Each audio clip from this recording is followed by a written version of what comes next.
Good morning, ladies and gentlemen. This is Harry Muppet, and welcome to the WCS Season 2 Finals.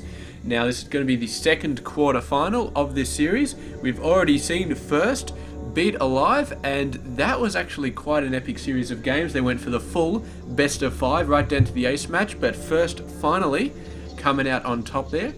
And now we're going to be heading into the second quarter final. Up the top left side of the map, it is going to be NaNiwa, representing the blue Protoss player. And down the bottom right side, it is of course going to be our red Zerg player Jaedong. And yeah, at this point you may have actually seen some of his daily Masters games from the round of 16 in this tournament. So yeah, definitely getting in there doing some awesome stuff. I think I may have cast one of NaNiwa as well. So yeah, so many good players in this tournament. And yeah, it's going to come down to Protoss versus Zerg. Keep hitting the microphone. In this best of 5 series, to see which of these players goes up to face against first in the semi-finals. So it's either going to be a PvP or a PvZ in the first semi-finals. And let's just talk a little bit about how these players did in the round of 16. There was no round of 32 in this tournament, just a round of 16. And I believe there were 5 US, 5 Korean, and 6 European players making up that round of 16. So very, very epic. But yeah, going on. First of all, Jaedong in the round of 16, he beat Rain 2-0, and then he beat MC 2-1. So dropping a single game to make it through into the quarterfinals. Very, very strong showing. And NaNiwa, on the other hand, faced off against Decisive in his very first game, lost to Decisive. And then he went on to beat Innovation 2-0, which is actually a really, really awesome accomplishment. Holy crap, what is NaNiwa doing there? That is pretty insane. He's actually completely blocked off this thing, perhaps. I don't know, I thought maybe he had, but deciding better of it. And he is going to be going for a cannon thing in here, trying to block off the cannon. Here's another pylon and the photo cannon. So yeah, this cannon may be completely impenetrable. At least if he builds something there, it'll be completely impenetrable. And I don't know, he keeps cancelling this thing, so I don't know why he keeps doing that. But anyway, the Overlord sees this. He's not seeing an expansion coming down, and if you didn't already know this cannon was there, he's going to be worried. So there we go, moving the natural expansion over to here and putting it up. So these cannons are pretty much useless, and by the time he needs a third base, he'll easily be able to wipe them out. So very, very nice play by Jaedong. It's, I mean, it would have been extremely painful to try and fight through that, so he just cancelled his expansion, moved it somewhere else, and he's actually going for a third here as well, so he's definitely not skimping on the third bases. And NaNiwa, I don't know if he can afford to go for a cannon rush again. It's a very, very costly exercise, and this is 400 minerals right here that he's never going to get back, as well as all this stuff that he cancelled previously. But it looks like he is going to try again here to do a bit of a cannon rush. And anyway, we got really, really distracted. I was talking about NaNiwa in the round of 16. He lost to Decisive. Then he beat Innovation 2-0, and then he went back and he beat Decisive again 2-0. So I got to say, very impressive beating Innovation, because Innovation, of course, was the winner of the WCS Season 1 final. So yeah, pretty awesome. And yeah, definitely shows that NaNiwa knows how to beat players. And of course Jaedong knows how to beat players as well. He's been beating players for quite a while now. Like very, very seriously beating players. He's been all over my channel for a couple of months now with all the tournaments that he's been in. So yeah, pretty awesome. And these lings are just like, no, we do not want your cannons, get the hell out of there. And yeah, Jaedong's gonna be fine. The only downside to this play that he's been forced to do is that his bases are way out off to the side, and it's going to be a lot easier for the Protoss player to attack this out of the way base, and it's going to be a lot harder for Jaedong to actually defend it. You can see he's got no creep spread at the moment. So yeah, it's going to be tough if we get multi-pronged attacks. I mean, you get a multi-pronged at the first and at the third, and it's okay to defend it, but a first and the fourth, I mean, technically you can't even do a multi-pronged at the first and the third, because you have to go through the natural to get to the first base. But here, he can hit 3 different attacks, and none of them need to overlap at all. And yeah, I mean, Jaedong is in a bit of trouble in that case, but I assume he's going to get a ton of creep up very, very soon. And he's going to have fast units. He's yeah, I don't know. Maybe looks like he's going for roaches though. So roach is not a super fast unit, but I don't suppose he's expecting to be completely overwhelmed with triple prong attacks anytime in the next few minutes. So he's probably just taking it a little bit easy now, just making sure that he gets his economy up. He is 6 workers ahead. NaNiwa still doing a great job in terms of his workers in this early part of the game. And we actually see a Phoenix coming out. I believe this is the first Phoenix. Yeah, I mean, NaNiwa, not really that many units flying around the map. Very, very little, in fact. But he may have to rethink that approach, because this Ling pack is a little bit scary, and there is going to be Sling Speed coming out. He should be okay here, but there is a small possibility that his gateway may get taken out, or his forge may get taken out, if the Lings do press in there nice and hard.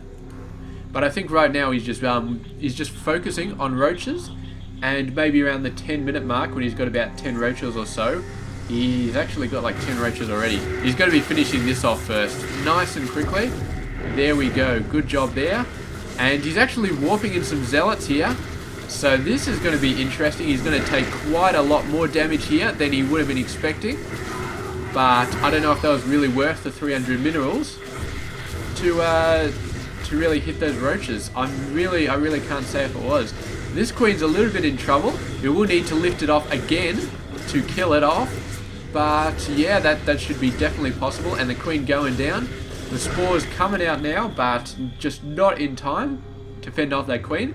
And that's another problem with having this base so far out, because usually you'd get the queen reinforcements from the other bases coming in, and yeah, it would be so much easier. May have even saved that queen, but no, there's just bases are just too far away. There's almost non-existent creep spread between these bases. I'm actually a little bit surprised. I thought that Jaedong would have got the creep spread done quite a bit faster, but he has not. He has not got pretty much any creep spread between these bases, and creep spread is going to start playing a significant factor in this game in terms of defending those bases, because yeah, he really needs to get the creep. I suppose he's waiting for this 4th base to come down, but yeah, this roach Ling force with 5 hydras on the field, going to be pretty much useless. So he's getting the hydras out now. He was building 10 hydras. So a nice transition, very nice transition from Jaedong. And he does have the income that he needs to make that transition work. And yeah, is this actually a bunch of zealots? Man, that's freaking awesome, because Jaedong way out of position with his roaches and all that sort of stuff. So I think this base is going to go down here. Yeah, there we go. Cancels at the last second, realizes he's not going to see it. The Phoenix trying to go in here. But this is, I don't know if this is a very good idea. Those Phoenix are going to get hit quite hard. And the Zealots all getting wiped out. So Jaedong getting a very, very decent amount of Roach Hydra there. And NaNiwa has to use this opportunity to get an expansion. He's not building it at the moment. And right now, every second is crucial, because the Roach Hydra is on its way. And there we go, the base finally going down, and he needs to be able to defend it right now. So that is going to be the tough call. I think he can hold up to that many, especially with the 2 Immortals, 1 out there and 1 coming. The Roaches should fold pretty fast, and I think he should be able to deal with the rest of these Hydras. It's 10 Hydras, 11 Hydras. That's a little bit scary. A whole bunch of Lings coming in. This is going to be the tipping point, I feel like. All of those Lings as well as the Roach Hydra. This is going to be where Jaedong just pushes NaNiwa over the edge, and I don't know if NaNiwa is prepared for this much stuff. I really, really don't. He may just fold on the first attack with all this stuff coming up. He is getting a Colossus out, and if he can protect that Colossus, then he may very well... I mean, if he holds this attack off, then he's going to be in a good position, but this attack is quite beefy for this point in the game. The 13-minute mark is quite a beefy attack, and he needs to be able to hold this off. This attack could completely crumble NaNiwa's entire... He could lose the game in this attack coming up. And it's quite possible for that to happen. He's got 1-0, 0-0 on these guys, so the upgrades aren't too huge. He's got 1-1, so the upgrades at least are with NaNiwa, but I feel like the army supply here is just really, really with Jaedong, and he's actually got a little bit of guys here trying to distract him so he can get in and take out the base. NaNiwa managing to hold off here, and Jaedong choosing not to go in there. He doesn't like attacking them when they're on this ramp, but they're sort of spread all over the place. He could conceivably split his group into 2 large armies, one from this side and one from that side, and send him in like that. He is going to send in a small roach hit squad here, and he's actually going to be taking this out first. He's going to get flanked brilliantly by those lings, trying to keep the Colossus safe.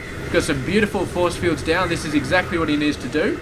Meanwhile, the force coming in here to try and attack the main, but all they managed to do is get a forge down, and then they are flanked. So NaNiwa in a very, very tight corner here, but he is doing a lot of good stuff and managing to get 3 Colossus out off 1 gateway, and that's quite impressive considering he built a couple of Immortals before that as well. So he's looking a lot stronger in this game than he was 2 minutes ago. 2 minutes ago he was a bit shaky. Right now he has survived a couple of attacks and his force is looking stronger than ever. So he's got to worry about this side over there. He might want to flank them from the side and take them out like that. I don't know if he can afford to completely ignore this force, because they are quite scary and they could do quite a bit of damage. I suppose reinforcements will take care of a lot of them. But here we go, the Zerg thinking about his own flank, but the Colossus are on the wrong side, so the flank would not work out. 2 other roaches giving free reign to just go in there, do whatever he wants. Here we go, a bunch of Stalkers coming in here, and as long as they can take out the Hydras, yeah, that's good. So you should be able to hold this off with the main force coming in here, and suddenly we are in a base race scenario, and the Zerg player just spread himself out so much more. He can conceivably win this base race, I feel like. But the question is, can NaNiwa hold off here? I feel like he probably can't. Yeah, so you can see he's taken a whole bunch of his forces back to try and defend his base, because he absolutely needs to. He's going to do a lot of damage here, take out some key tech structures, take out the lair or the hive or whatever the hell it's called, but he can't ignore the Zerg in his base forever. And yeah, at some point I don't think he can win a base race at this point. And look at this massive amount of corruptors coming out. That is absolutely massive. So at that point, NaNiwa decides, you know what, I should just chase these corruptors, get them out of the way. And meanwhile, the main force, half of the main force for NaNiwa coming back, as well as all the Immortals, and they're going to be sort of pegging these guys in. I don't know if they can beat this force, but they can definitely have a crack at it. And meanwhile, this force has some reinforcing roaches and hydras, and these guys are just going to get wiped out so badly.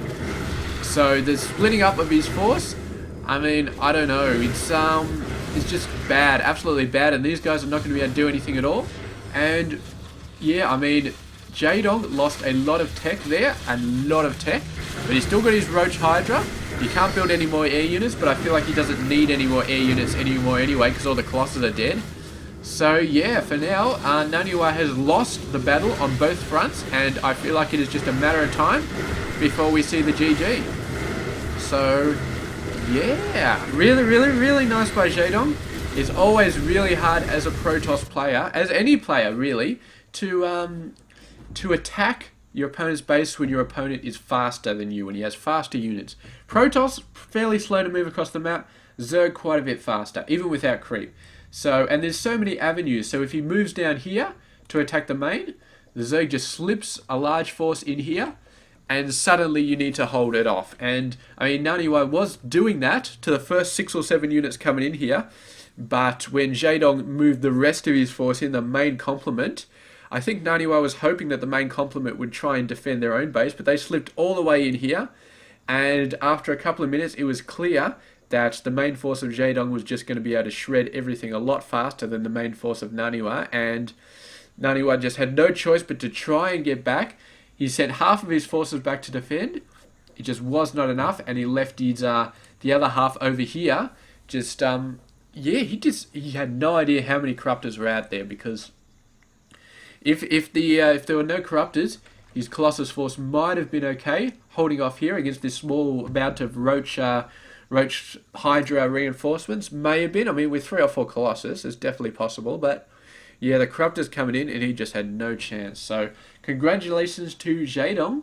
Game 1 did a very, very awesome job, and yeah, he's got 2 more games to win to move on to the semi-final against First. So, thank you very much for watching this, and I'll catch you guys in game number 2. Stay tuned for that.